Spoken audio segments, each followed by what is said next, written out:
Hello everyone, मेरा नाम विवेक है। मैं विवांता होम से आपके लिए एक 600 स्क्वायर फीट का एरिया का 15 फीट बाय 40 फीट साइज का नक्शे लेकर आया हुआ हूँ। इस नक्शे में हमने 3 फ्लोर बनाई हुई है।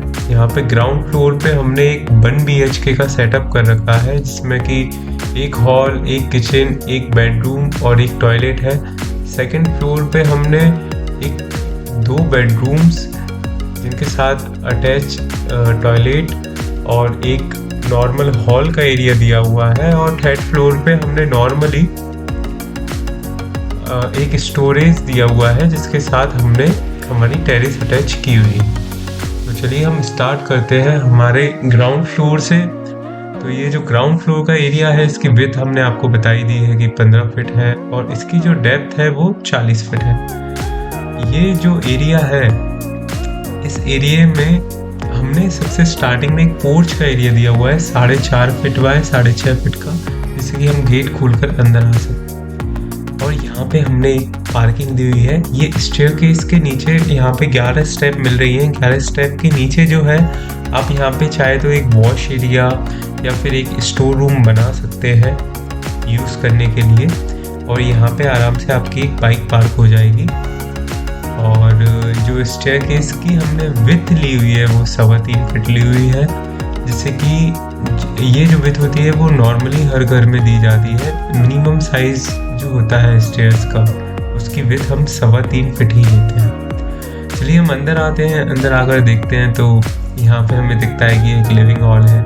लिविंग हॉल में जो विड्थ ली हुई है, जो चौड़ाई हमने ली हुई है वो 14 फीट 4 इंच है, 14 फीट 4 इंच है। एंड जो हमने लेंथ ली हुई है वो 11 फीट है। एंड इसके बाद हमने एक ओपन किचन का कॉन्सेप्ट दिया हुआ है यहाँ पे, जिससे कि आपको एक अलग से कोई गेट ना देना पड़े, आपका एक अलग से कोई खर्चा ना हो, और इसके साथ साथ आपको एक बढ़िया सी ओपन किचन मिले जिसमें आप इजीली रोटेट हो सके। और जो किचन की हमको साइज़ मिलेगी, यहाँ पे हमको प्रॉपर 11 फीट बाय 7 फीट की एक साइज़ मिलेगी किचन की। हालांकि देखा जाए तो ये किचन पूरी का पूरा एरिया 14 फीट 4 इंच ही कवर कर रही है, लेकिन हम ऐसा मान लेते हैं कि ये 3.5 फीट का जो है ये एक पैसेज एरिया है। अब इस एरिया में हम देख रहे हैं कि हमने एक यहाँ पे जो है चिमनी का एरिया दिया हुआ है, एक हमने वॉश बेसिन दिया हुआ है, और इसके पीछे हमने एक फ्रिज की यूनिट रखी हुई है। देख सकते हैं आप यहाँ पे एक ट्राइंगुलर बन रहा है। ये ट्राइंगल बहुत इंपॉर्टेंट होता है किचन में इजीली वर्क फ्लो के लिए। चलिए हम अंदर चलते हैं। अंदर चल के हम देखेंगे कि इस नक्शे में हमने यहाँ पर एक बेडरूम दिया हुआ है। इस बेडरूम का जो साइज है वो 10 फीट की इसकी लेंथ है, और 10 फीट की लेंथ है, और डेप्थ जो है वो 13 फीट 4 इंच की है। यहाँ पे हमने एक कॉमन टॉयलेट दी हुई है जो कि बेडरूम के पास ही रहेगी, 4 फीट बाय 7 फीट की।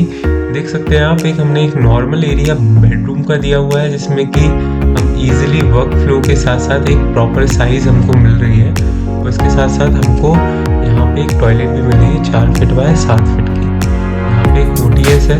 OTS की जो साइज है वो 4 फीट बाय 2.5 फीट है। तो 4 फीट जो है इसकी लेंथ है, और 2.5 फीट जो है चौड़ाई है। OTS का मतलब होता है ओपन टू स्काई, मतलब इसके ऊपर कोई छत नहीं डलेगी। जंगला हम रख सकते हैं, लेकिन हम छत नहीं डालेंगे, जिससे कि हमको इस रूम के लिए और इस बाथरूम के लिए हमको वेंटिलेशन है। यहाँ पे चुनाई हो जाएगी हमारी ऊपर तक, और ऊपर तक छत तक हमारी चुनाई जाएगी। इसको हम किसी शीट से पैक करेंगे। साइड में से जो हमको हवा मिलेगी, उससे हमारा रूम का और हमारी बाथरूम का वेंटिलेशन होता रहेगा। आप इस OTS में एक कूलर भी रख सकते हैं अपने रूम में हवा के लिए। और इसमें अगर आप AC वगैरह लगाते हैं, उसके भी सारे के सारे वायर आप इसी OTS से ऊपर ले सकते हैं, या फिर जो भी बाथरूम्स वगैरह होंगे पाइप्स हम इस OTS से नीचे ला सकते हैं। सेकेंड फ्लोर पे हम देख रहे हैं कि ये हमारा सेकंड फ्लोर का एरिया है। हम चढ़ के यहाँ पे आए, हमको बाहर की साइड एक बालकनी मिलेगी। बालकनी के बाद हमको यहाँ पे एक लिविंग एरिया मिलेगा 14 फीट 4 इंच बाय 7.5 फीट का। ये एक सेकंड लिविंग एरिया है। यहाँ पे हम सिर्फ एक सोफा रख देंगे जो हम डेली एक्टिविटीज हम ऊपर कर सकते हैं। बेसिकली इस फ्लैट में हमने 2 बेडरूम बनाए हुए हैं। एक बेडरूम के साथ हमने पूरी टॉयलेट अटैच करी हुई है, दूसरे बेडरूम के साथ हमने अगली एक लेट अटैच करी हुई है। टॉयलेट का जो साइज़ है वो 4 फीट बाय 7 फीट है और इस टॉयलेट का जो साइज़ है वो 4 फीट बाय 3 फीट है, जिससे कि एक लेट यहाँ पे हम बना सकते हैं। जो हमारा पहला बेडरूम है उसमें यहाँ पे आपको एक बेड मिलेगा, साइड में आपको एक वॉर्डरोब मिलेगी, यहाँ पे एक ड्रेसिंग यूनिट मिलेगी और यहाँ पे आपको एक बेड के लिए साइड यूनिट मिलेगी जहाँ पे आप मोबाइल का चार्जिंग पॉइंट वगैरह बना सकते हैं। सामने टीवी यूनिट आप रख सकते हैं।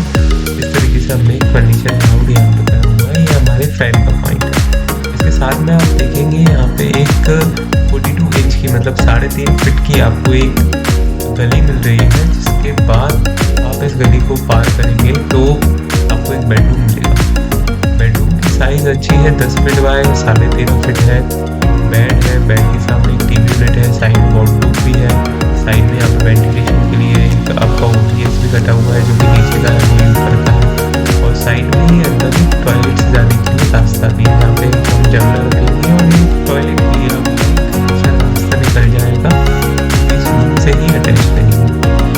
ये देखो पूरा हमारा एक के साथ अटैच टॉयलेट और एक लिविंग एरिया का हमारा कॉन्सेप्ट है। हम थर्ड फ्लोर पे जाएंगे तो थर्ड फ्लोर पे आप देख ही सकते हैं कि हमने नॉर्मली बस एक स्टेयरकेस के साथ साथ हमारा एक स्टोरेज जो भी हम कोई एक एक्स्ट्रा मटेरियल जो भी रहता है हमारे घर में हम उसका एक स्टोरेज कर सके। उसके बाद हमने एक नॉर्मली गेट दे रखा है, सामने की साइड हमने एक बालकनी दे रखी है। इस गेट से आप देखेंगे तो हमारा ये एक टेरेस एरिया हो जाएगा, यहाँ पे कि आप टेरेस वगैरह का यूज़ कर सकते हैं, खुद का गार्डन भी डेवलप कर सकते हैं। Area 600 feet, size 15 feet by 40 feet. अगर आपको किसी भी तरीके के नक्शे की रिक्वायरमेंट है तो एक प्रॉपर नक्शे के लिए आप हमें इस नंबर पर कांटेक्ट कर सकते हैं। मेरा नाम विवेक सोनी है। Thank you so much for your fine patience. Hope you have a great day.